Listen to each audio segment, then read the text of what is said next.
Bienvenue, je suis vraiment très enthousiaste. C'est une leçon importante et très pratique. Je vous donnerai quelques outils afin que vous puissiez répondre à l'appel de Jésus.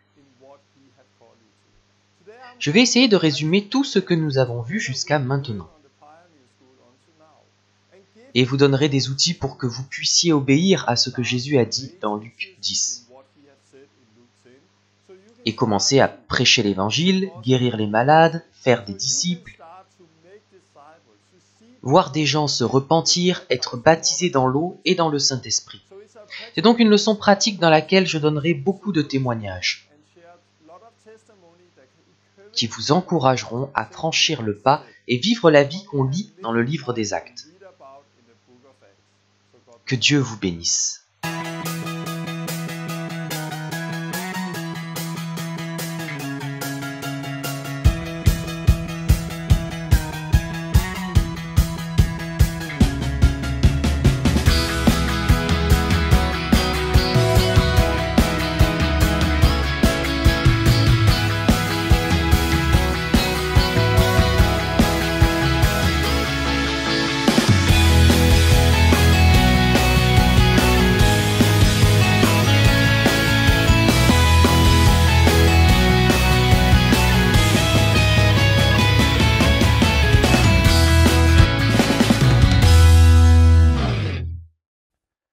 Bienvenue dans la Pioneer School. Je suis impatient de partager cet enseignement avec vous. Aujourd'hui, je vais être très pratique et vous donner des outils simples. Si vous mettez en pratique ces choses simples dont je vais parler, cela va changer votre vie, mais aussi celle des gens autour de vous. Cela va créer un mouvement qui va changer le monde. Car c'est très simple, mais en même temps très puissant.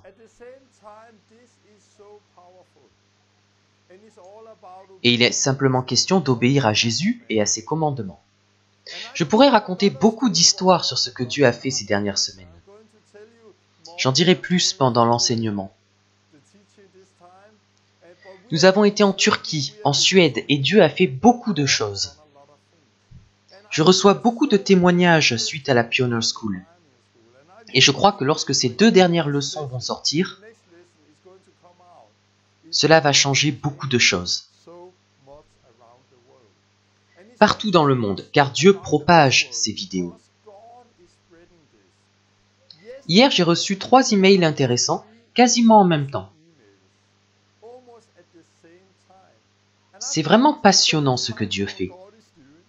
Une femme m'a écrit du Canada pour me dire qu'elle était très encouragée par la Pioneer School. Elle parle français et veut traduire la Pioneer School pour les francophones.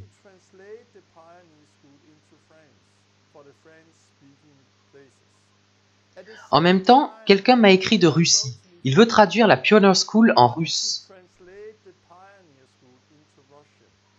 Presque au même moment, quelqu'un m'a demandé si je voulais avoir la traduction en chinois.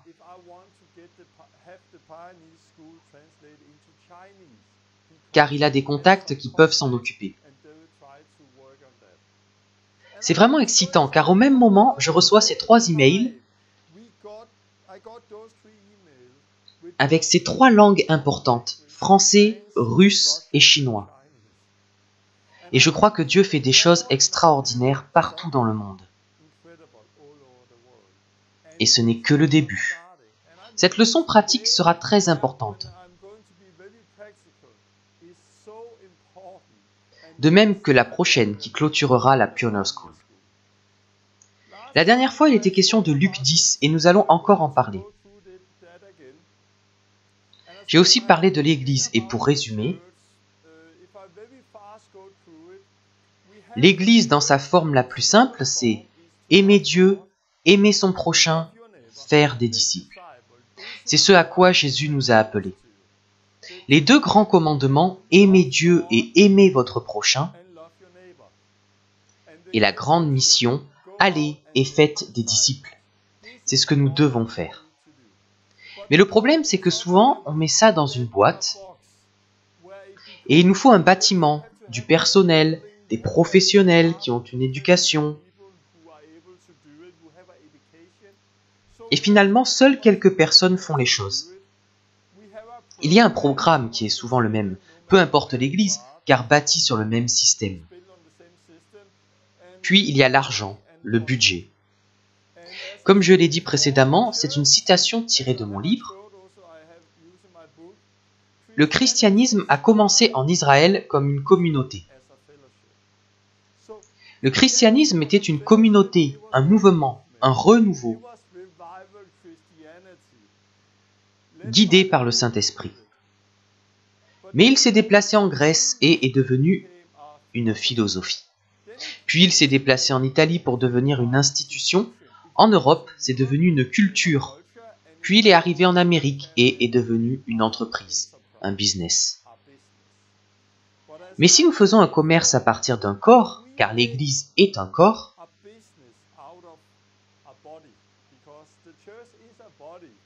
ça devient de la prostitution. Et Jésus ne va pas venir chercher une prostituée, mais une épouse. Une épouse sainte et qui lui a obéi. Pour cette raison, je crois que nous sommes face à une grande réforme de l'Église, où nous verrons de grands changements, un retour aux origines. À ce que nous lisons dans le livre des Actes, la renaissance du christianisme, où les gens étaient guidés par le Saint-Esprit et obéissaient à Jésus. Ils ne faisaient pas que demander à Jésus de venir dans leur cœur. Il y avait une profonde repentance du péché, le baptême d'eau le même jour, et le baptême du Saint-Esprit. Mais tout cela a changé durant l'histoire avec l'Église catholique. Puis il y a eu la réforme, des petits changements, par-ci, par-là. Et c'est la fondation sur laquelle on construit, qu'on soit baptiste, méthodiste, adventiste. Peu importe notre arrière-plan, on construit sur l'histoire de l'Église. Voici donc certaines des choses dont j'ai parlé durant la Pioneer School. La dernière fois, j'ai parlé de Luc 10 et je vais continuer sur ce sujet, en parlant de choses pratiques et en partageant de nombreux témoignages. Mais avant de commencer, j'aimerais prier car c'est un message très important. Tout ce que Jésus dit dans Luc 10, l'histoire de l'Église, la boîte, le système, sont des choses très importantes. Mais difficiles à comprendre pour certaines personnes si le Saint-Esprit n'agit pas en eux. Mais tous ceux chez qui le Saint-Esprit travaille verront que c'est la vie, que cela rend libre.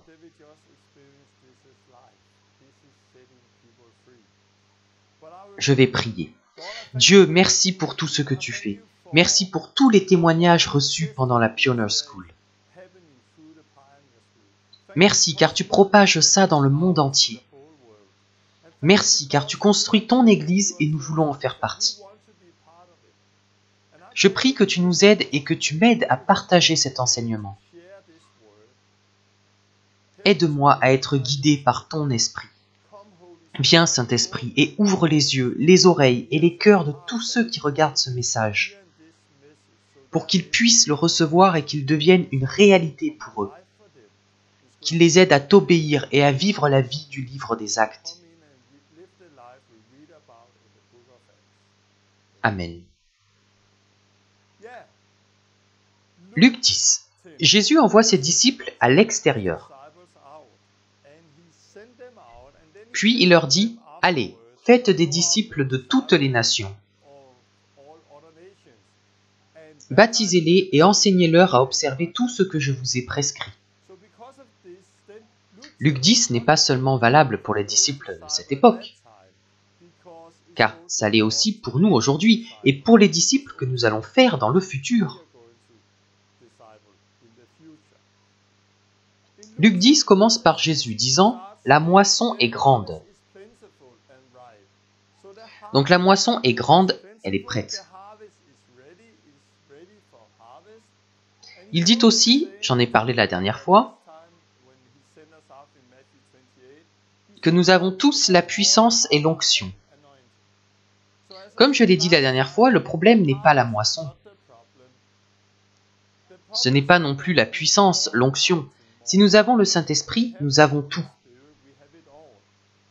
Non, le problème, c'est qu'il y a peu d'ouvriers. Jésus nous a donc demandé de prier le maître de la moisson d'envoyer des ouvriers.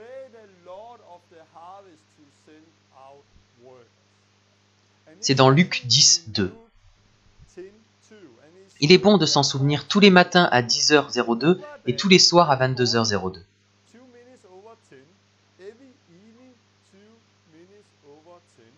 Et de prier simplement, « Seigneur, envoie des ouvriers dans la moisson. » Car si vous prenez cette habitude, Dieu va agir.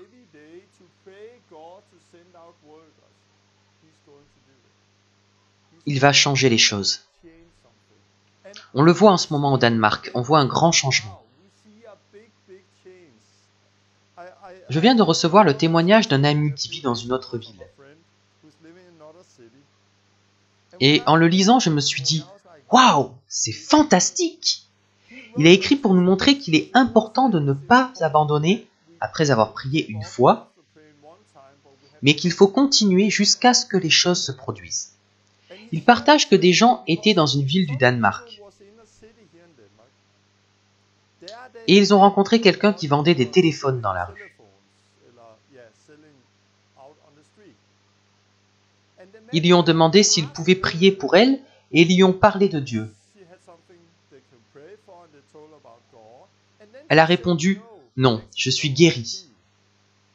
Puis elle a dit quelque chose d'intéressant. Il y a quelques semaines, je vendais des téléphones dans une autre ville.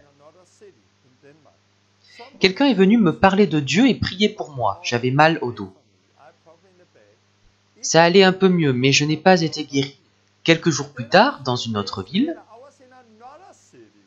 quelqu'un a aussi prié pour moi et cela s'est amélioré. Puis, il y a quelques jours, dans cette ville, 2 autres personnes ont prié pour moi. Et quand la dernière personne a prié, j'étais complètement guéri. Il a partagé ce témoignage pour montrer qu'il est important de continuer à prier. Mais je trouve aussi ce témoignage incroyable, car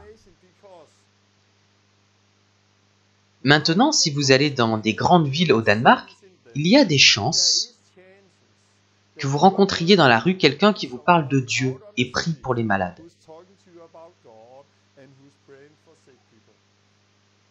Cela aurait été inconcevable il y a encore quelques années.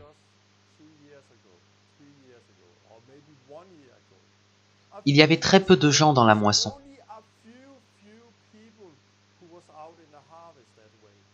Mais maintenant, au Danemark, si vous allez dans certaines villes, il y a de grandes chances que quelqu'un vienne vous parler de Dieu et prie pour votre guérison.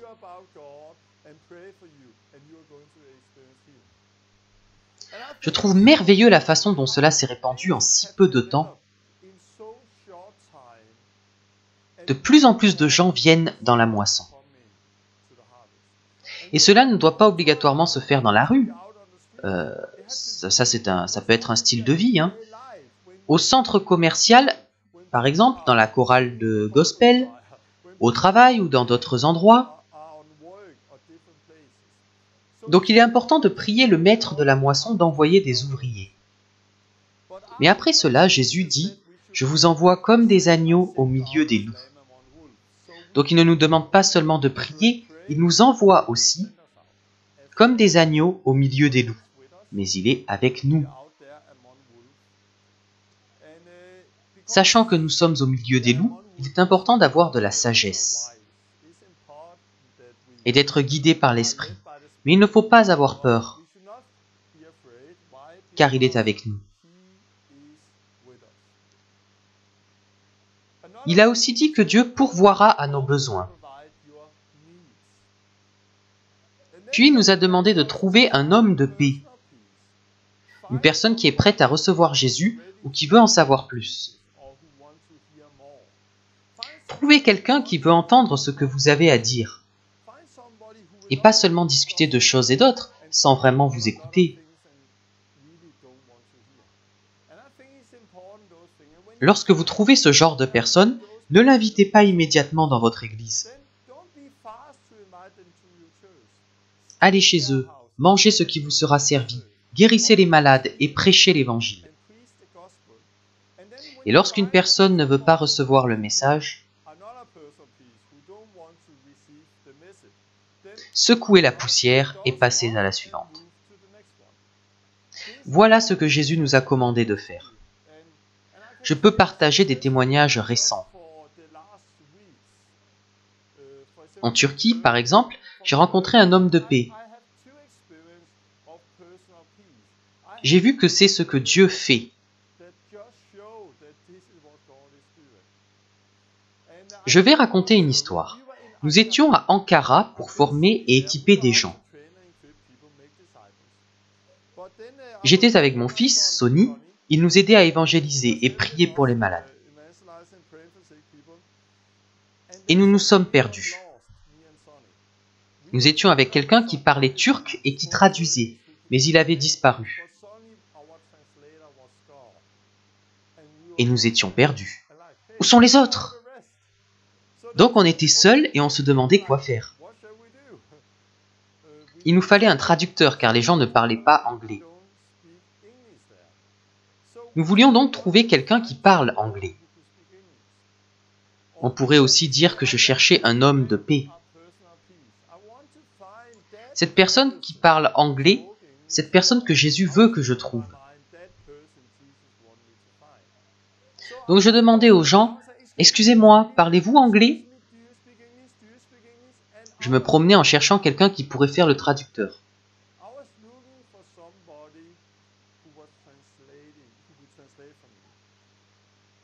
De la même façon que lorsque je cherche une personne qui est prête à recevoir. Bien sûr, d'habitude, je ne demande pas s'il parle anglais, je pose d'autres questions pour trouver la personne de paix. J'ai demandé à beaucoup de gens, entre 20 et 30, et j'ai fini par trouver quelqu'un qui parlait anglais. Parlez-vous bien anglais? Oui? Super! J'ai commencé par lui demander, « Avez-vous des douleurs ou des maladies? Nous sommes là pour prier pour les malades. » Il a répondu, « Non, et je suis athée. Je ne crois pas en la religion ni en Dieu. » Je me suis dit, « Bon, ok, nous avons trouvé un traducteur, mais il est athée. » Mais j'ai appris qu'il ne fallait pas toujours écouter ce que les gens disent. Car parfois, il y a une raison pour laquelle les gens disent certaines choses. Il disait qu'il était athée, mais c'était juste parce qu'il ne savait rien sur la question. Je l'ai bien senti. Donc j'ai dit, « Vous êtes athée, mais c'est parce que vous n'avez pas rencontré Dieu. Si vous le rencontriez, continueriez-vous à être athée? Que voulez-vous dire? On ne peut pas rencontrer Dieu. » Si, bien sûr. Puis j'ai partagé des témoignages. À ce moment-là, 2 filles sont arrivées. Je voulais montrer à cet homme que ce n'était pas juste des mots. Donc je lui ai demandé, « Pouvez-vous m'aider pour la traduction ?» Donc j'ai arrêté ces filles et il m'a aidé à traduire. Mais aucune n'avait de douleur, donc on les a laissées partir. Alors il m'a demandé, « Croyez-vous vraiment ce que vous dites? » « Bien sûr !» Il m'a dit, « Je veux voir ça. » « Ok, mais vous devrez faire la traduction. » « Ok, je vais le faire. » Il m'a pris le bras et m'a demandé de le suivre. Il est allé vers un endroit où plusieurs personnes étaient assises. Et je ne comprenais pas ce qu'il disait, mais il cherchait quelqu'un qui était malade. Il a trouvé quelqu'un et m'a dit, « Viens, cet homme a un problème au dos, à toi de jouer. » C'était génial de vivre cette situation, je trouvais ça intéressant. J'ai prié et il ne s'est rien passé. J'ai prié encore et il ne s'est rien passé. L'homme athée commençait à sourire, mais je n'ai pas abandonné. J'ai encore prié et il ne s'est rien passé. L'homme riait vraiment maintenant. Je me disais, « Seigneur, que se passe-t-il » J'ai prié une 4e fois et il a été complètement guéri. Alors l'homme athée ne riait plus. « Quoi? C'est vrai? Lève-toi, tu n'as plus mal ?» Il auscultait le malade et lui demandait de faire plein de mouvements.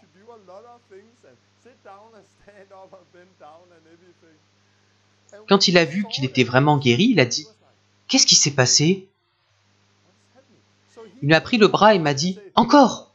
Puis il a continué à me balader, d'une personne à une autre. Nous avons trouvé un groupe de 10 jeunes, dans lequel 5 ont été guéris, l'un après l'autre.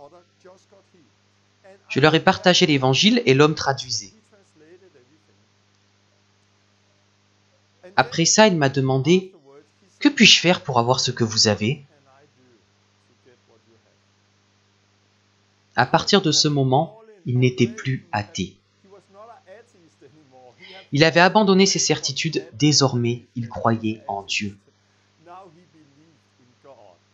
Donc il m'a demandé « Que puis-je faire pour avoir ce que vous avez ?»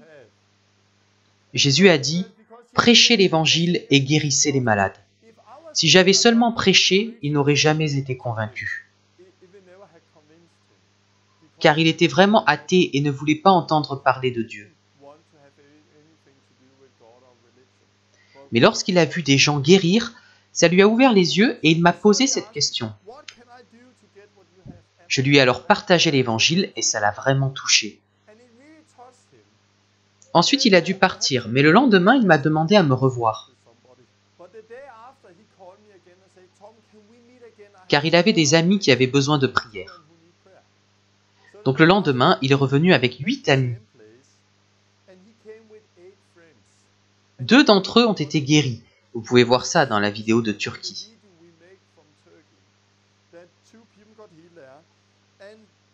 Puis je les ai invités dans un Burger King qui se trouvait à côté. J'étais avec ces 8 personnes et j'ai partagé l'évangile à tout le monde.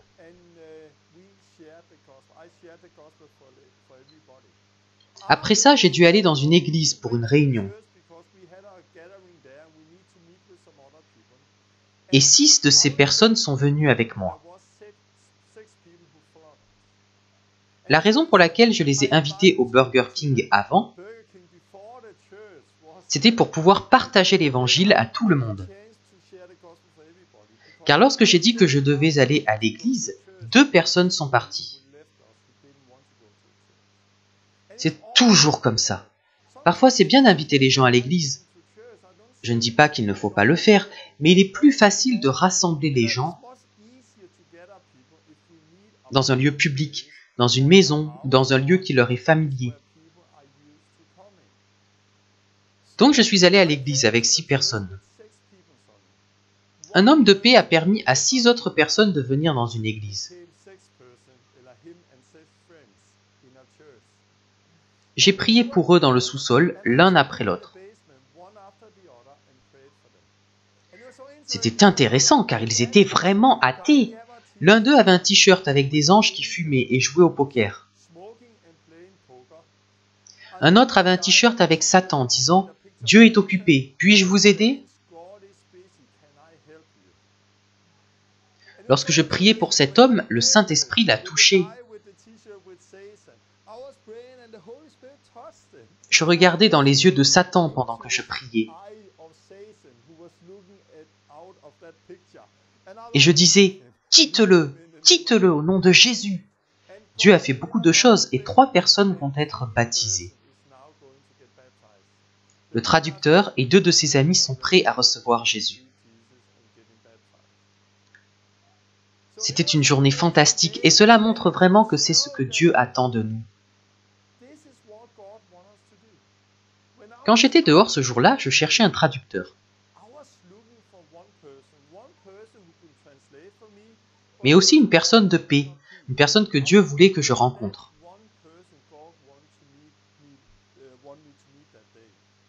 Et il est arrivé. Il disait qu'il était athée, mais cela ne m'a pas effrayé. J'ai parlé la dernière fois de Jean 4, où Jésus rencontre la femme samaritaine. Il n'a pas regardé l'extérieur et ne voyait pas une femme samaritaine. Il a vu à l'intérieur que la moisson était prête et qu'elle était une personne de paix. Donc tout est une question de perception. Cet homme athée était costaud, chauve, avec une grosse barbe. Et ce n'est pas l'image qu'on se fait d'une personne de paix. Surtout qu'il disait clairement qu'il ne croit pas en Dieu. Mais c'était celui qui allait ouvrir les portes vers ses amis, vers ce réseau. Et Dieu continue à travailler. Donc lorsque je dis de ne pas emmener les gens à l'église, je ne dis pas que c'est interdit. Et que ça doit absolument se passer dans une maison. Je dis juste qu'il est important d'être guidé par l'esprit et de faire ce qui est efficace. Pour ces gens, ce qui était efficace, c'était de se voir d'abord à Burger King, puis de les emmener à l'église où ils ont pu rencontrer d'autres gens. D'autres fois, il sera efficace de procéder autrement. C'était donc une histoire de Turquie. J'ai une autre histoire géniale à propos d'un Iranien. Cet homme est venu avec 8 membres de sa famille qui ont tous été baptisés dans l'eau. C'était une journée extraordinaire. On peut voir ici que Jésus est le même que dans le livre des Actes. Il est vivant, le Saint-Esprit est vivant. Le royaume de Dieu, ce n'est pas que des paroles, ce n'est pas des bâtiments, des programmes, etc. C'est la vie, c'est le réveil du christianisme. C'est devenu évident avec cet Iranien, car il y a 3 ans, il est mort. Il est mort dans un accident, puis il est sorti de son corps et s'est vu d'au-dessus. Son frère a accouru vers le corps, puis des ombres se sont approchées, de plus en plus d'ombres, si bien qu'à la fin, il ne pouvait plus voir son corps et son frère. Mais alors une lumière est apparue, et à ce moment-là, les ombres sont parties. Et il s'est réveillé dans son corps. Plus tard, il a trouvé une Bible et un film sur Jésus à l'arrière d'un taxi. Et il a compris que c'était Jésus qui l'avait sauvé. Il a donné sa vie à Jésus, mais au début, il ne connaissait aucun chrétien. Donc il a souvent expérimenté que le Saint-Esprit lui parlait pour lui expliquer certaines choses. Il a eu des rêves dans lesquels Dieu lui montrait ce qu'il avait besoin de savoir. Et Dieu a travaillé en lui comme ça. Donc il voulait être baptisé d'eau et d'esprit. Et Dieu nous a réunis. On s'est assis un après-midi dans un appartement. On a partagé l'évangile et le Saint-Esprit est venu sur eux. Ils ont été baptisés du Saint-Esprit et ont parlé en langue. Son père est tombé et a commencé à avoir très mal dans le cœur. C'était un démon. Il a couru dans les toilettes pour vomir et le démon est parti. Il était heureux et libéré et 8 personnes ont été baptisées dans l'eau. C'était vraiment fort. Nous avons publié une vidéo avec son témoignage. Lorsque nous commençons à obéir aux commandements de Jésus, nous expérimentons une toute nouvelle vie. La vie que nous vivons aujourd'hui est fondée sur ces choses que dit Jésus. Et c'est devenu encore plus clair il y a quelques jours. Car il y a quelques jours, nous étions en Afrique du Sud et Dieu nous a dit que nous allions vivre des changements qui seraient bons pour notre famille. Plus tard, Dieu m'a dit qu'il était temps de s'étendre. Nous étions en Angleterre et les gens qui nous accueillaient ont fait un rêve sur nous, dans lequel ils ont vu une nouvelle maison avec de grandes fenêtres blanches. que Dieu voulait nous donner.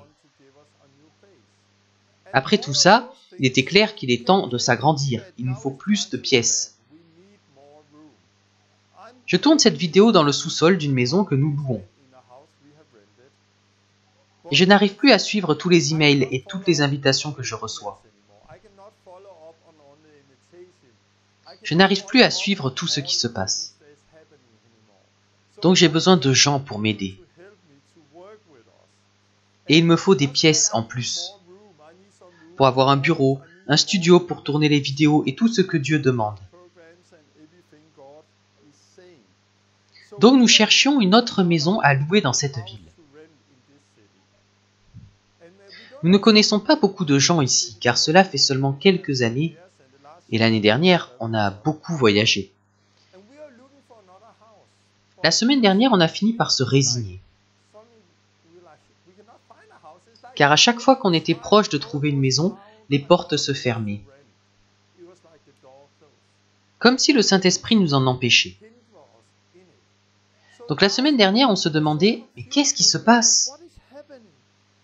Ma femme était prête à partir, elle avait déjà fait les cartons depuis un mois. Par la foi, car elle savait que Dieu avait quelque chose de nouveau pour nous. Elle s'était donc préparée sans savoir où on allait. Donc on priait, Dieu, que devons-nous faire ? Qu'est-ce qui se passe ? Il nous faut un nouvel endroit et des gens pour travailler avec nous. Car on doit aussi trouver les bonnes personnes pour nous aider à faire ce que Dieu nous demande. Et Dieu nous a parlé. Je n'oublierai jamais, c'était extraordinaire. Dieu a dit, déménagez dans cette ville. Il nous a dit de déménager dans une grande ville à 2 heures de là où nous habitons. On s'est dit, déménager là-bas ? Mais, waouh ! On connaît beaucoup de gens là-bas et on a des amis dans les églises. Mais on s'est toujours dit qu'on devait rester dans la région où nous sommes actuellement. Et Dieu nous dit, allez dans cette grande ville. Mais c'est devenu clair. Et j'ai commencé à avoir des idées et des visions sur comment on pourrait travailler et grandir.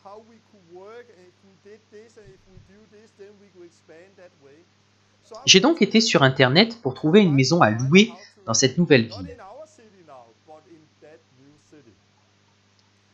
Et j'en ai vu 2 qui étaient parfaites pour y habiter et pour le ministère.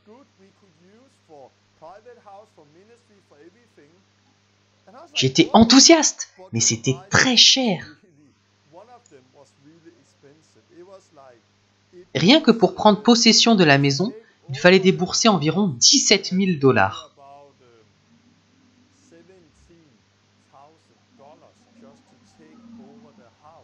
Soit 100 000 couronnes danoises.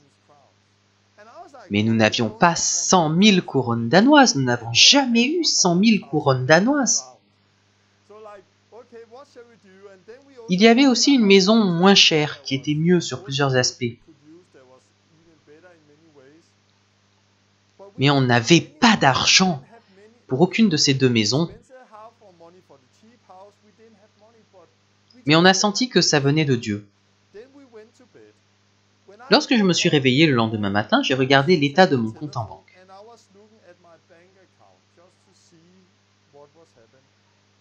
Et j'ai été choqué. Je regardais et je me disais, il y a quelque chose qui ne va pas. Je n'ai jamais vu un truc pareil. Je ne comprenais pas car il y avait un chiffre en trop.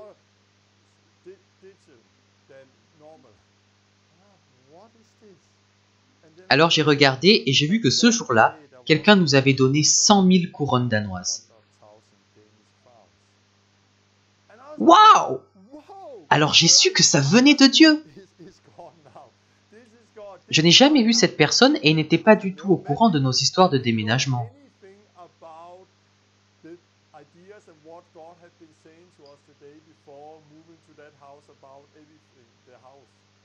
On ne nous avait jamais donné autant d'argent. Donc on est allé voir la maison la plus chère, mais ce n'était pas ce qu'il nous fallait. Puis on a été voir l'autre et on a senti que c'était de Dieu. Donc nous l'avons loué et nous déménageons dans 3 semaines. On n'a pas besoin d'attendre 6 mois. Si Dieu dit qu'il faut le faire, on le fait.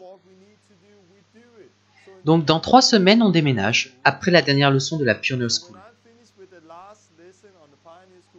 On rassemble nos affaires pour déménager et ça sera un nouveau départ pour nous.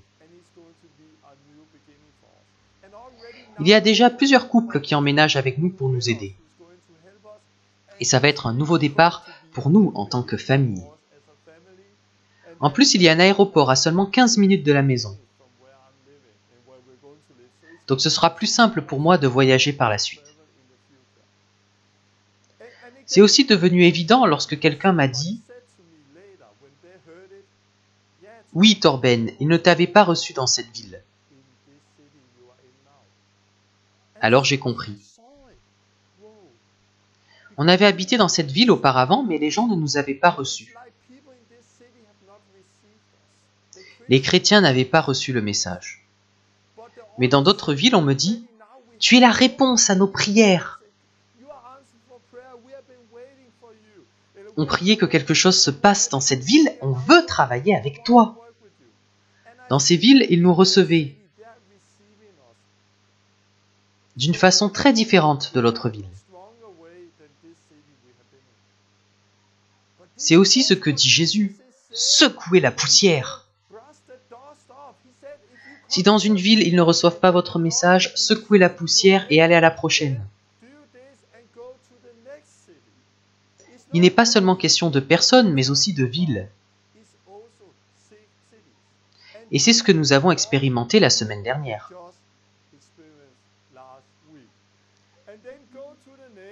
Puis, allez, et Dieu pourvoira à vos besoins. Nous avons obéi, et dès que nous avons porté notre attention sur la volonté de Dieu, il a pourvu à nos besoins. Pas avant, parce qu'on aurait fait de mauvais choix. Mais lorsqu'on fait ce qu'on est supposé faire, Dieu agit aussi. Donc tout ce que dit Jésus ici, ce n'est pas seulement de la théologie. C'est la vie. C'est ce que nous vivons aujourd'hui. La vision que Jésus nous a donnée, et c'est pour tout le monde. Lorsque vous commencerez à obéir à ces choses, vous aurez les mêmes témoignages incroyables que j'ai eus ces 3 dernières semaines.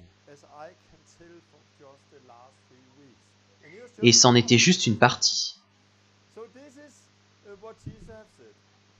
J'aimerais partager des témoignages concernant les personnes de paix et le fait de secouer la poussière.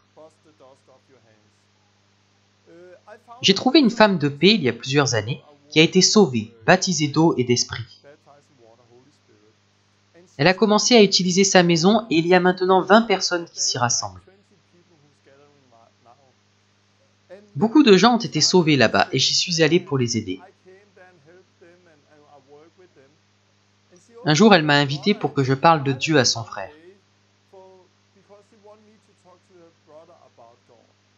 J'y suis allé, mais j'ai senti qu'il n'était pas prêt à recevoir. Donc j'ai partagé ce que j'ai pu et je suis passé au suivant.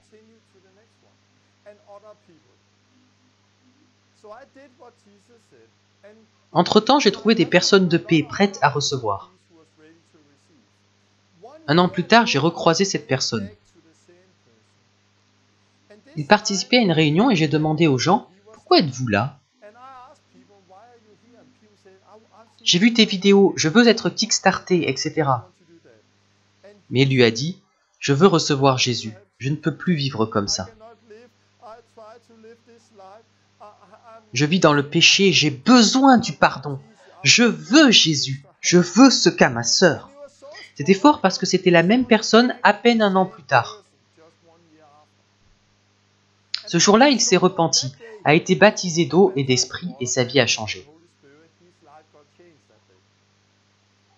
Mais si on avait continué à parler avec lui, lorsqu'il n'était pas prêt à recevoir, ça ne l'aurait pas aidé.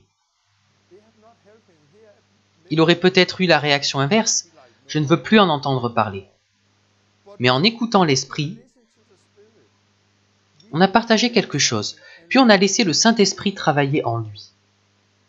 On a été voir d'autres gens et puis plus tard, il était prêt à recevoir. Donc parfois, les gens ont besoin de passer par des périodes où ils perdent leur emploi, rencontrent des problèmes et alors ils se réveillent. Ou alors ils penseront à des choses qu'ils ont entendues dans le passé. Il y a des périodes où Dieu travaille en nous.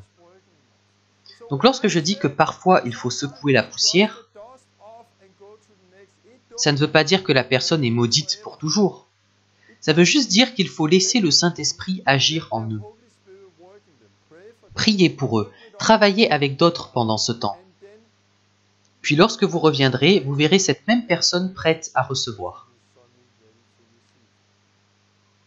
Voici un autre témoignage.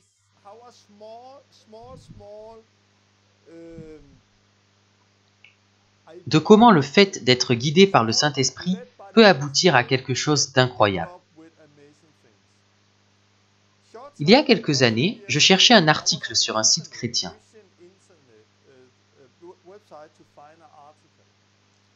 Je naviguais sur le site et soudain j'ai vu que quelqu'un posait une question sur Dieu. J'ai vu ça rapidement, puis j'ai continué à chercher.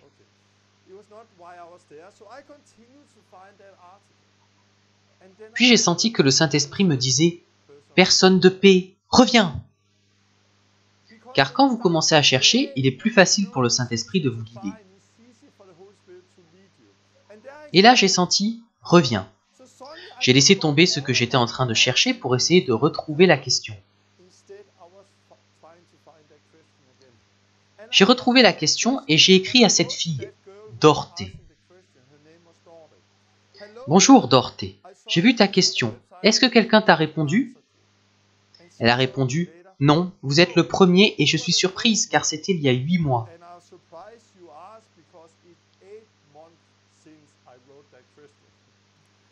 J'ai commencé à converser avec elle, je ne la connaissais pas et elle non plus. Elle disait qu'elle était chrétienne, mais ça peut vouloir dire beaucoup de choses au Danemark. Car tout le monde fait partie de l'église d'État et se dit chrétien d'une certaine façon. Donc j'ai demandé « As-tu déjà expérimenté Dieu ?» Elle a dit « Eh bien oui, mais je ne l'ai jamais dit à personne. » Il y a quelques années, un homme a prié pour les malades à la télé. J'avais des aides auditives. J'ai mis ma main sur mon oreille pendant qu'il priait et il ne s'est rien passé. Mais le lendemain, j'entendais les gens trop fort, donc j'ai été faire vérifier mon aide auditive. Et j'ai découvert que j'étais guéri. Je n'ai plus jamais eu besoin d'aide auditive. Elle ne savait pas qui j'étais, donc j'ai demandé « Est-ce que c'est moi ?» Et j'ai envoyé un lien d'une émission télé où j'ai prié pour les malades et où il y a eu beaucoup de guérisons. Elle a répondu « Oui, c'est vous !» J'ai demandé « Peut-on se rencontrer ? Où habites-tu » Elle vivait à seulement 15 minutes de chez moi. Donc il était clair que c'était Dieu qui m'avait dit d'aller parler à cette fille.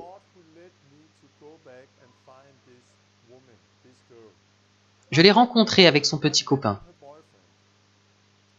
On s'est assis, j'ai partagé l'évangile, ils se sont repentis, ont été sauvés, baptisés dans l'eau et dans le Saint-Esprit. Dorothée est vraiment une personne de paix. Ce n'est pas une super évangéliste, mais c'était la fille qui allait ouvrir les portes vers son réseau, sa famille.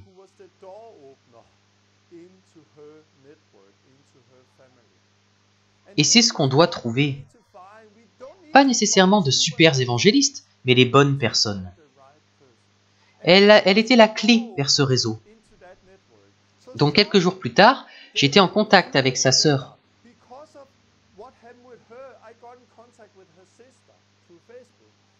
Elle était musulmane. Et parce que je connaissais Dorothée, j'ai pu écrire à sa sœur. Et je lui ai dit, je ne comprends pas ce qui amène une fille danoise à devenir musulmane radicale.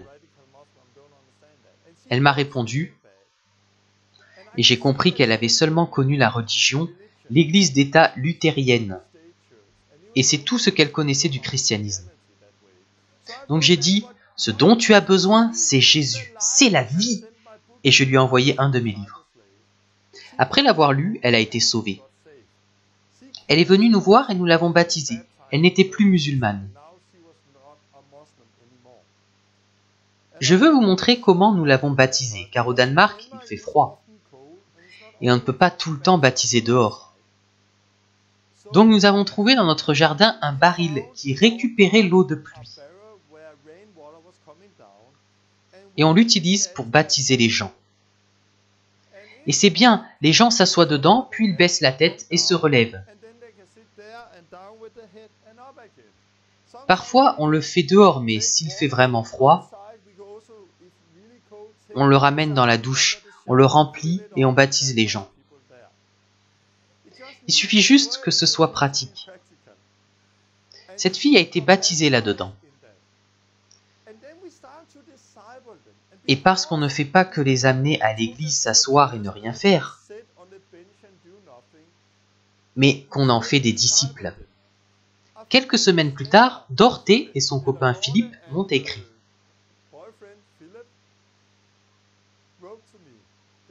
L'autre sœur de Dorothée et son mari veulent se repentir et être baptisés d'eau et d'esprit. Donc ce soir, nous allons les baptiser. J'ai dit, génial, faites-le. Ils étaient chrétiens depuis quelques semaines et ils les ont baptisés. Le soir même, ils m'ont dit, c'était génial. On les a baptisés. Puis on s'est assis dans le salon et on a prié. Et le Saint-Esprit est venu sur eux et ils ont commencé à parler en langue. J'aime, car c'est ça, faire des disciples. J'ai demandé, comment les avez-vous baptisés? Car ils n'avaient pas ce genre de baril. Ils m'ont dit, nous n'avions pas cela, mais nous les avons baptisés dans une poubelle. Quoi? Au Danemark, nous avons des poubelles qui ressemblent à ces barils. Donc ils ont été nettoyés, ils ont nettoyé une de ces poubelles, vérifié qu'elle était assez grande. Ils l'ont remplie d'eau et ils ont baptisé dedans. Je me suis dit que c'était une super image. Le vieil homme était mis à la poubelle. Plus tard, son grand frère s'est converti. Car cette famille priait intensément pour lui. Et il m'a écrit, « Je ne dors plus depuis 2 semaines. Je suis pécheur, j'ai besoin du pardon. » Lui et sa copine ont été sauvés, puis sa mère et son frère ont été baptisés. Je crois que 9 personnes ont été baptisées à partir de cette fille. Ils avaient commencé une église de maison, mais maintenant, ils vivent à des endroits différents. Tout cela a commencé à partir de 7 personnes. Et ce n'est pas tout. J'ai eu l'honneur de marier Dorothée et Philippe. Plus tard, j'ai marié sa sœur qui était musulmane. Puis j'ai marié son frère la même année. Donc en 1 an, il y a eu 3 mariages et j'ai marié les 3 couples. Maintenant, je connais toute la famille car on s'est rencontrés au mariage. Tout cela a commencé parce que je savais ce que je cherchais, une personne de paix. À un moment, ces gens étaient mon église.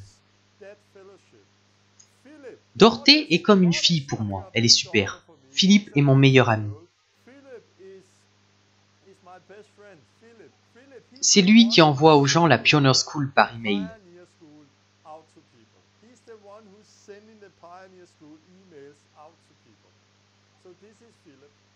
Tout cela a démarré car au lieu de sortir sans savoir quoi ni comment chercher,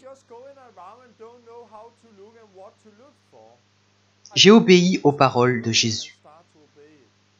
J'ai prié pour trouver une personne de paix.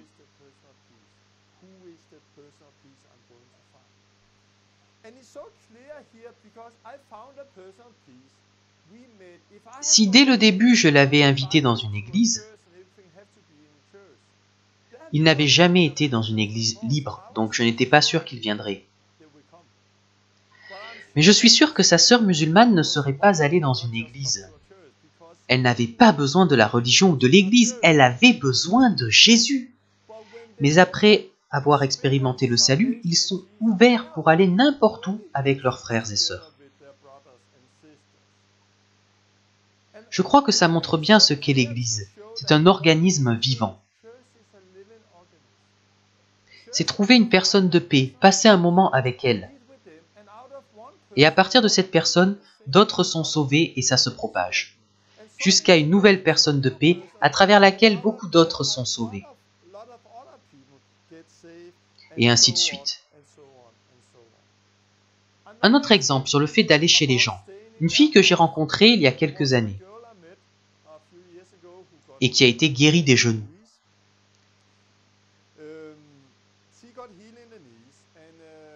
Elle s'est convertie, a été baptisée dans l'eau et le Saint-Esprit.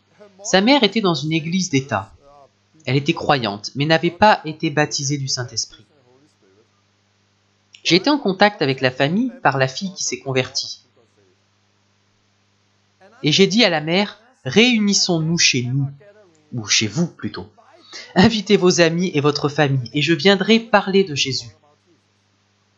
Elle a dit, non, non, personne ne voudra venir. J'ai essayé de faire venir mes amis pendant des années.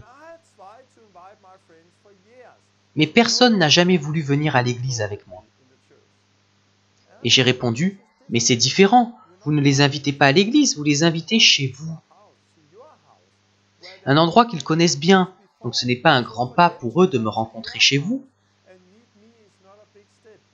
car c'est un endroit familier. Elle a dit, ok, je vais le faire, mais je pense que personne ne va venir. Elle a écrit un email où elle parlait de sa fille qui avait été guérie, de sa rencontre avec moi et du fait que je viendrais prier pour les gens et parler de Dieu. Elle a envoyé cet email à 17 amis. 16 sont venus. Sur 17 amis, 16 sont venus ce soir-là et elle était stupéfaite. Nous étions assis dans le salon et une fille a été délivrée d'un démon. Je chassais le démon. « Sors, au nom de Jésus !» Tout le monde autour de moi regardait et se demandait ce qui se passait. J'ai dit, « Alors ceci est un démon, comme nous le lisons dans la Bible. »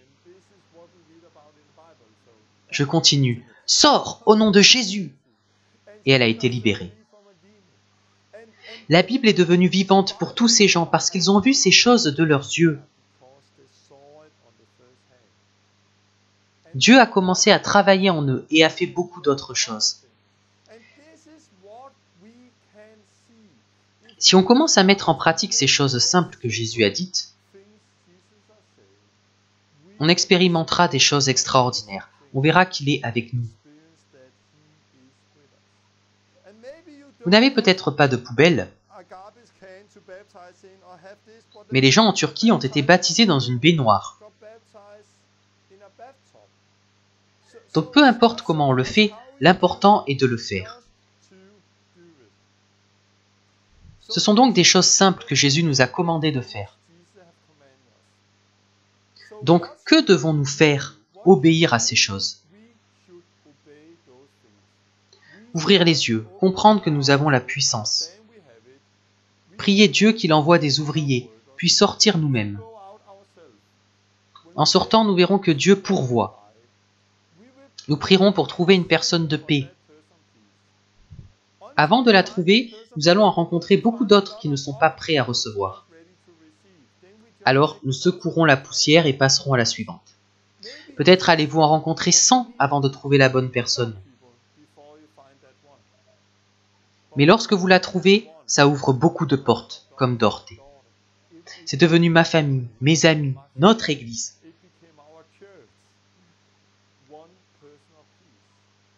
Donc ces choses sont importantes. Ici, j'ai listé ce que Jésus a dit et maintenant, voici ce qu'on doit faire. Que devons-nous faire après avoir trouvé une personne prête à recevoir?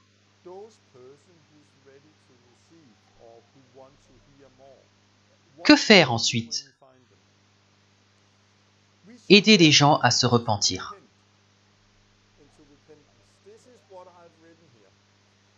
Lorsqu'on trouve quelqu'un, on doit l'aider à se repentir et à croire en Dieu.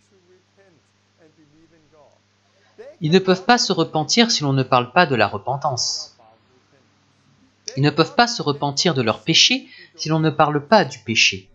Donc j'ai pris du temps dans la Pioneer School pour expliquer comment partager l'évangile.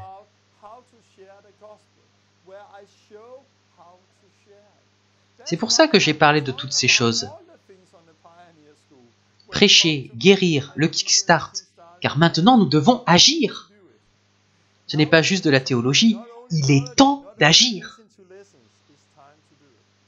Donc il faut aider les gens à se repentir, car ils ne peuvent pas le faire d'eux-mêmes. On doit aussi les baptiser dans l'eau. Ou vous devez les baptiser dans l'eau. Je voudrais vous montrer un exemple qui illustre que c'est à vous de le faire.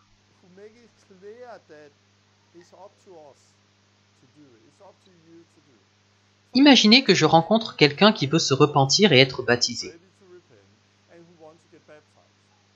Cette personne ne sait pas grand-chose à propos de tout ça, mais elle veut être baptisée. Si je lui dis « Ok, va te faire baptiser, à la prochaine, salut !» Si je dis ça, combien y a-t-il de chances qu'il soit baptisé? Presque zéro, je pense. Car il n'ira pas se baptiser lui-même. Il n'en sera pas capable, il ne saura pas comment faire. Mais bien sûr, on ne dira pas une telle chose, va te baptiser toi-même. Car on sait que pour être baptisés, ils ont besoin de quelqu'un qui les baptise. Ils ont besoin de nous. Ils ne peuvent pas se baptiser eux-mêmes.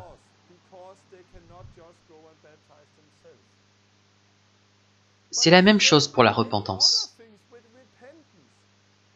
On ne peut pas dire « va te repentir ». Il faut s'asseoir, parcourir les 10 commandements et leur expliquer ce qu'est le péché.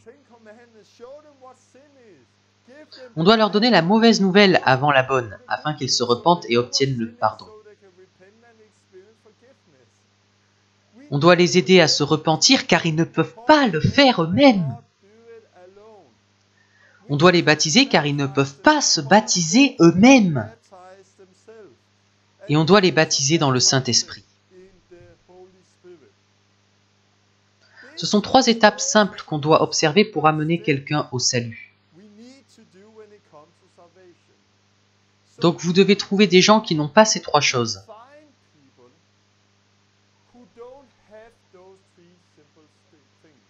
Et les aider à les accomplir. Peut-être que l'une de ces personnes se trouve dans votre église. Si vous connaissez des gens dans l'église qui ne sont pas baptisés du Saint-Esprit, ou qui ne sont pas baptisés dans l'eau, alors faites-le. Faites-le, n'attendez pas. Jésus vous a commandé de le faire. Prenez du temps avec eux et faites ces choses. C'est ce qu'il nous a commandé de faire. Occupez-vous-en! Puis lorsque les gens se sont repentis et ont été baptisés d'eau et d'esprit, on fait la chose suivante. On les aide à obéir à Jésus. En un mot, on les kickstart. Donc lorsqu'on a trouvé cette personne de paix, la personne avec qui on doit travailler, on l'aide à se repentir, à être baptisé d'eau et d'esprit, puis on l'aide à obéir à Jésus. En prenant du temps pour partager ces choses avec eux. Ou alors, vous pouvez leur partager la Pioneer School, ça peut être un bon début. Si vous ne savez pas comment faire. Mais partagez ces choses avec eux. Partagez-leur ce que Jésus leur a commandé de faire, puis kickstartez-les. Pas seulement pour guérir les malades, mais aussi pour partager l'évangile.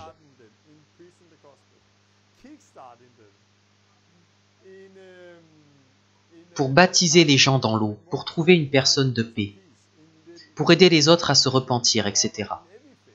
Vous devez tout leur apprendre. Apprenez-leur à baptiser les gens dans le Saint-Esprit. Ce sont des choses qu'on doit faire. Alors nous aurons plus de gens qui obéissent à Jésus et trouvent des personnes de paix, qui voient que Dieu est avec eux, qui guérissent les malades, prêchent l'Évangile, aident les autres à se repentir et être baptisés, puis les envoient faire la même chose. Et ainsi de suite. C'est comme ça que le mouvement va exploser. Si vous ne l'avez jamais fait avant, essayez. Beaucoup ont besoin d'être eux-mêmes kickstartés. J'étais en Suède avec quelqu'un qui n'avait pas été kickstarté pour guérir les malades.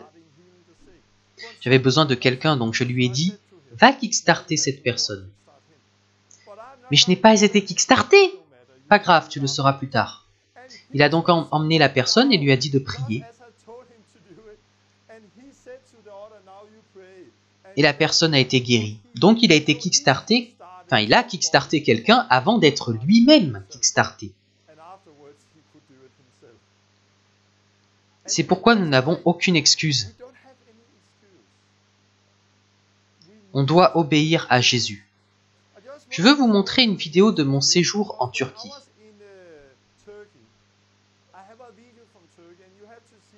Le royaume de Dieu en Turquie. On y voit beaucoup de choses, notamment dans un magasin, nous avons prié pour quelqu'un qui avait un bandage à la main et il a été guéri.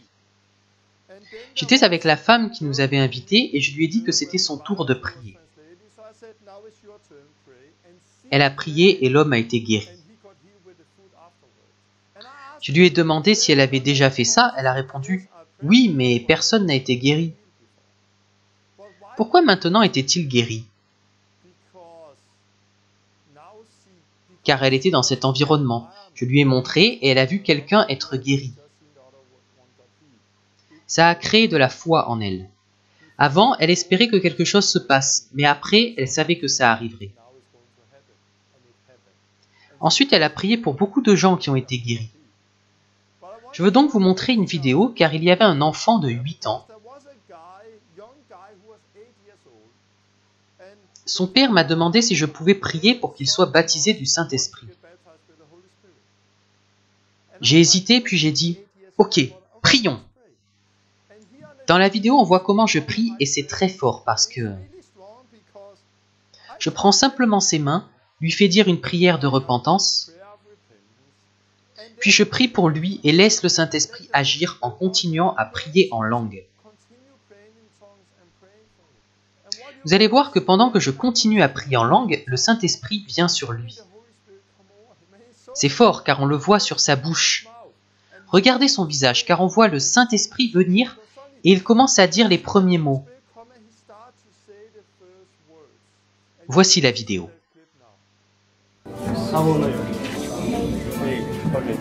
Est-ce que tu aimes Jésus? Oui. Je vais prier pour toi. Ferme les yeux. Détends-toi et répète après moi. Dieu, je crois en toi. Je crois en toi, Jésus.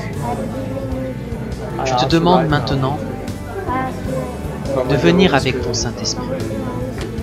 Remplis-moi. Baptise-moi.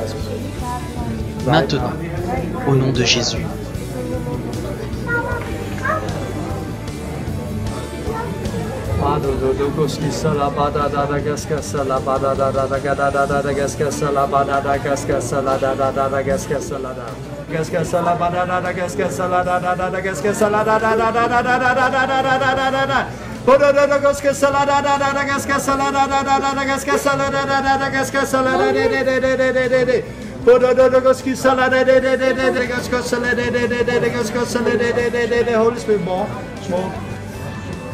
Just let it out. Holy Spirit.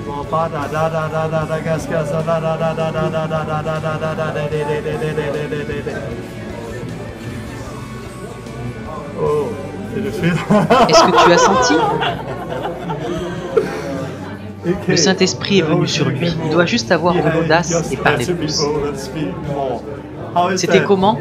Génial! Fais-moi un câlin.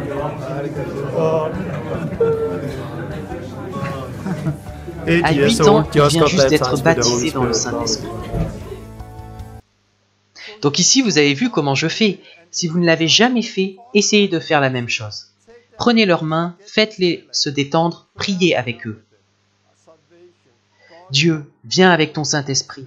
Délivre-moi, sauve-moi, je veux ton Saint-Esprit. Priez simplement, ce ne sont pas les mots qui comptent, c'est le cœur. Puis continuez à prier en langue.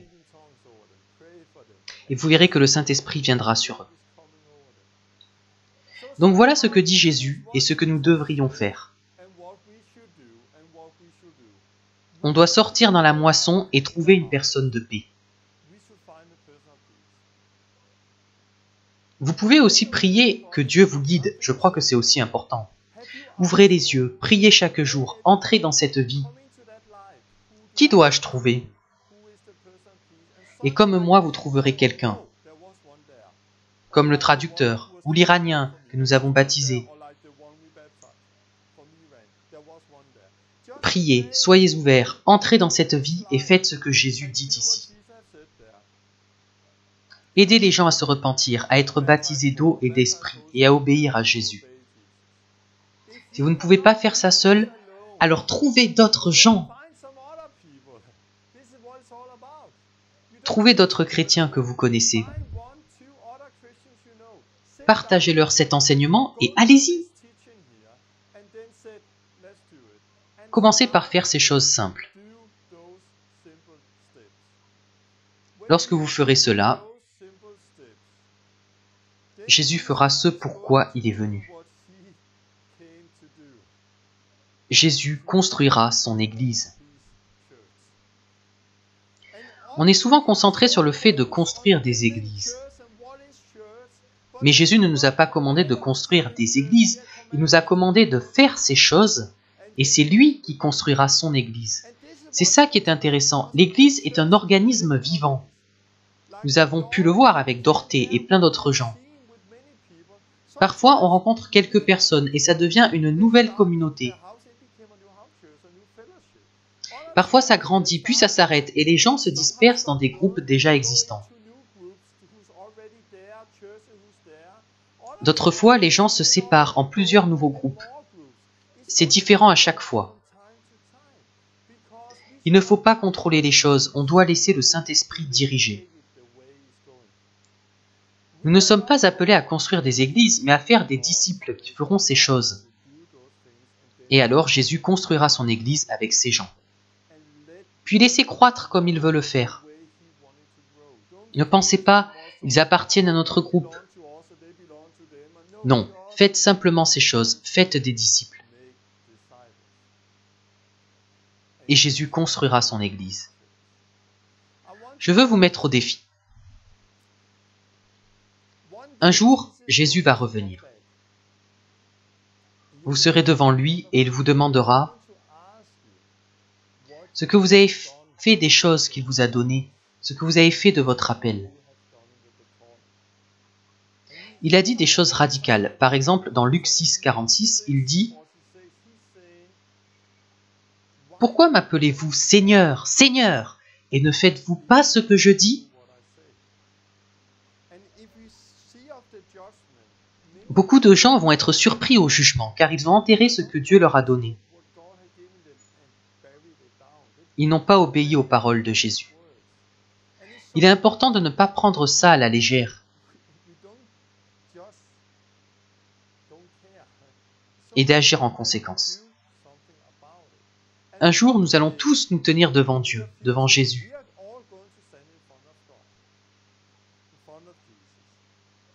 Je veux vous mettre au défi.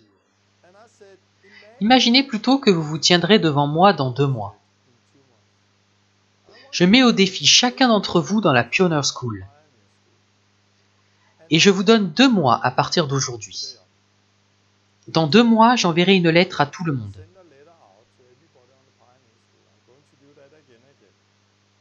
Et je demanderai, qu'avez-vous fait de ces simples choses derrière moi? Je veux voir des résultats. Donc imaginons qu'on se retrouve dans 2 mois. À partir d'aujourd'hui, je veux que vous obéissiez à ces paroles et que vous fassiez ces choses. Commencez maintenant. Qu'allez-vous faire? Vous allez vous demander par quoi commencer. Est-ce que j'ai des amis chrétiens à qui je peux me joindre? Partagez alors cette vision avec eux et commencez ensemble. Puis vous vous demanderez, qui n'est pas baptisé dans mon assemblée ou chez mes amis? Qui n'est pas baptisé du Saint-Esprit? Qui ne s'est pas repenti? Prenez un moment avec eux et parcourez les enseignements. Par exemple, la leçon sur le baptême d'eau de la Pioneer School. Quand ils auront compris de quoi il s'agit, baptisez-les. Parlez de l'heure du Saint-Esprit et priez pour eux. Ils recevront le Saint-Esprit. Donc recherchez les personnes que vous connaissez qui ont besoin de ces étapes.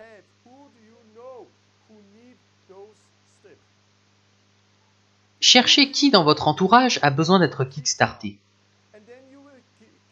Alors parlez avec eux et kickstartez-les.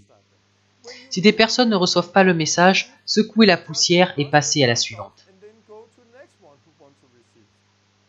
Vous commencerez alors à faire des disciples. Vous commencerez aussi à chercher des personnes de paix. Vous prierez avec vos amis que le Seigneur envoie des ouvriers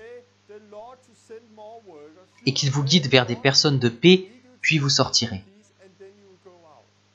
Vous trouverez des gens et vous commencerez à vous rassembler dans différents endroits. Et vous vous concentrerez uniquement sur ces choses-là. Faites ceci les 2 prochains mois. Ne portez pas votre attention sur l'Église. Oubliez l'Église pendant 2 mois. Faites des disciples comme Jésus l'a commandé. Afin que les chrétiens obéissent à Jésus et atteignent des nouvelles personnes. Si vous faites ceci, votre vie va changer dans les 2 prochains mois. Et celle des gens autour de vous également. Si je revenais dans 2 mois, je vous demanderais, racontez-moi ce que vous avez fait ces 2 derniers mois. Alors vous direz, 3 amis chrétiens ont été baptisés dans l'eau. 2 ont été baptisés du Saint-Esprit. C'était génial. L'un a été kickstarté et l'autre doit l'être bientôt. On a aussi rencontré des personnes de paix en ville et on travaille avec 2 d'entre elles.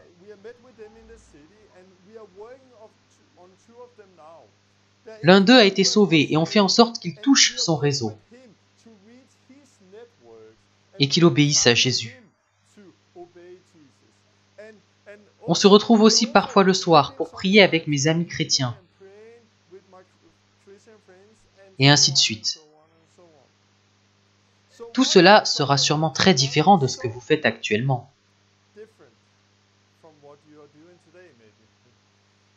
Ce sera différent suivant les jours et les endroits. Parfois, vous évangéliserez dans la rue. D'autres fois, vous partagerez l'évangile dans un café. Parfois, vous parlerez du baptême d'eau dans une maison. D'autres fois, vous baptiserez dehors. Parfois, vous prierez sur ces choses dans une maison avec des amis. D'autres fois, vous vous retrouverez pour prier tôt le matin avant d'aller travailler. Parfois, vous vous réunirez tard le soir pour parler de Jésus et confesser vos péchés. Donc, vous pouvez faire des choses très différentes pendant la semaine. Vous ferez des choses différentes suivant les moments et les lieux.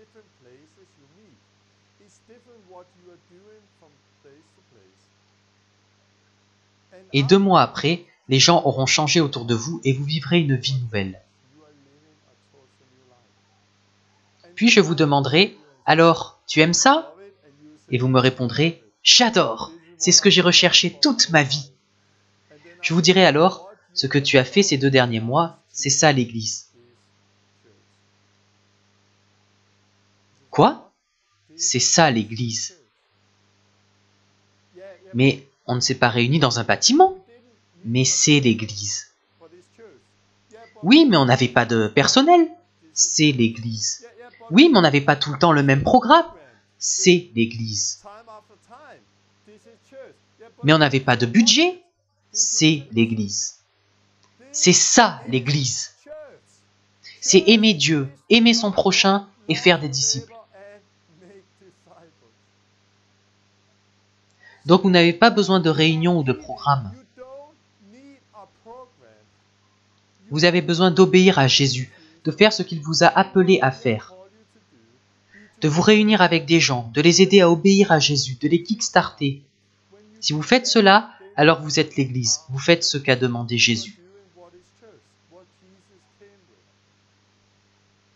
Peut-être qu'en même temps, vous allez dans un bâtiment le dimanche.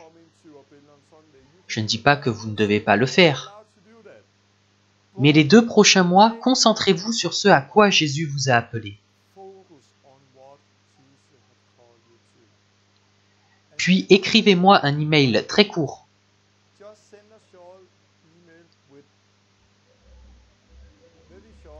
Avec le nombre de personnes kickstartées, repenties, baptisées d'eau, baptisées du Saint-Esprit. Avez-vous trouvé des personnes de paix? Ont-ils démarré une nouvelle église? Ou est-ce qu'ils ont rejoint des assemblées déjà existantes? Laissez grandir naturellement. C'est ça l'église. Ok, mais qu'en est-il des anciens? La Bible dit qu'il y a des anciens dans l'église. Oui, c'est vrai.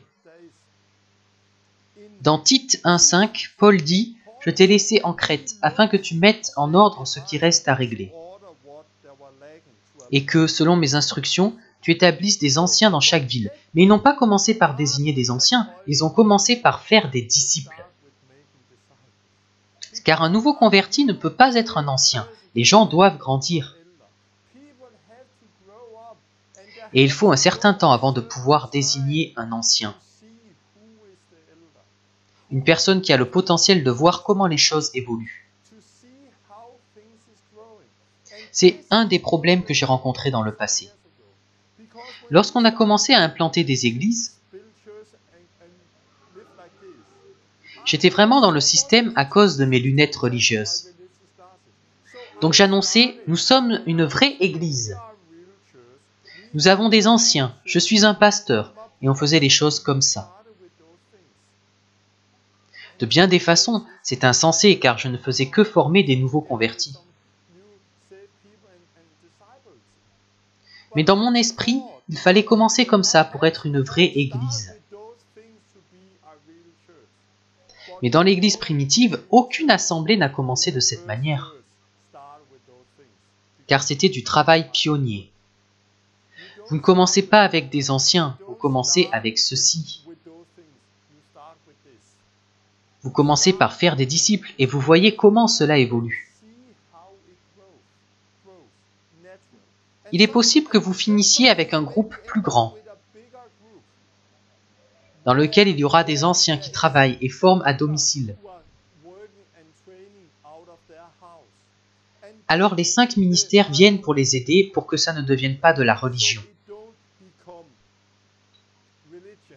Ce que l'on voit de nos jours. Ils venaient et équipaient.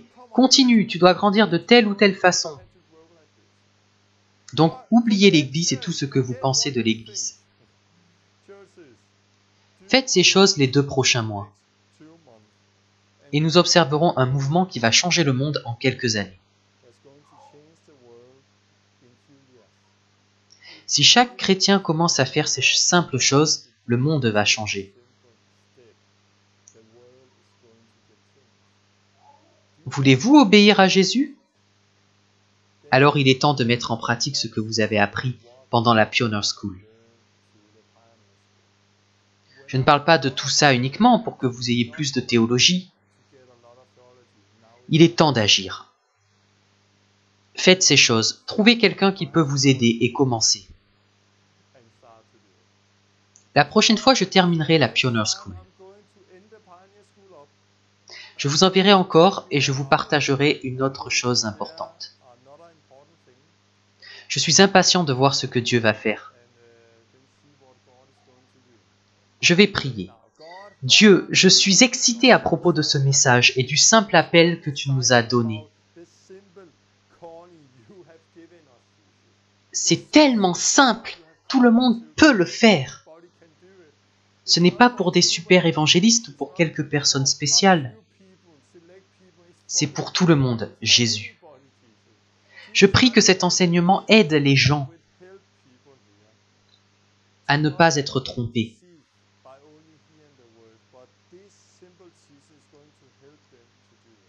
Dieu, je prie que tu les envoies comme des ouvriers dans la moisson. Tu vas les guider et les aider à trouver des personnes de paix. Ils vont voir des repentances, des baptêmes. Puis ils vont kickstarter les gens et les aideront à t'obéir, Jésus. Et ils feront la même chose et ainsi de suite. Et nous verrons un grand mouvement partout dans le monde. Merci, parce que tu dis que lorsque nous sortons, tu es avec nous. Donc je prie pour les personnes qui regardent, ouvre leurs yeux et leurs oreilles. Et aide-les à t'écouter, à voir qui est la première personne qu'ils doivent aller voir. Qui est la personne de paix qui se trouve dans leur entourage? Viens avec ton esprit, au nom de Jésus. Amen. Je suis impatient d'entendre les témoignages. 2 mois à partir d'aujourd'hui. Commencez à faire ces choses simples. Ma femme Lynn va chanter une chanson. À la prochaine fois. Dieu vous bénisse.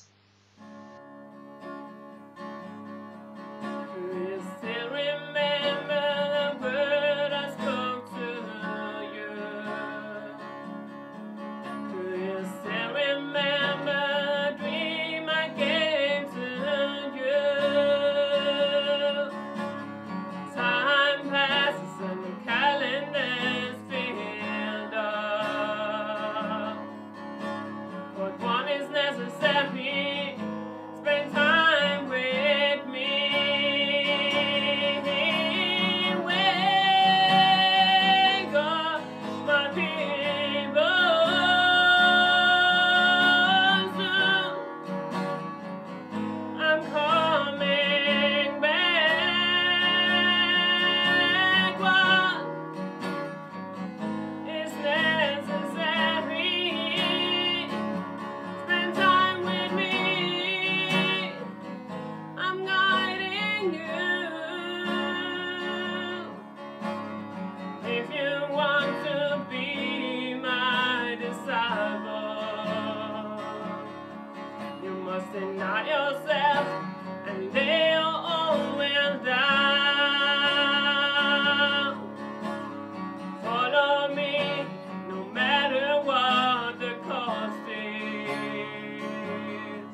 One step at a time.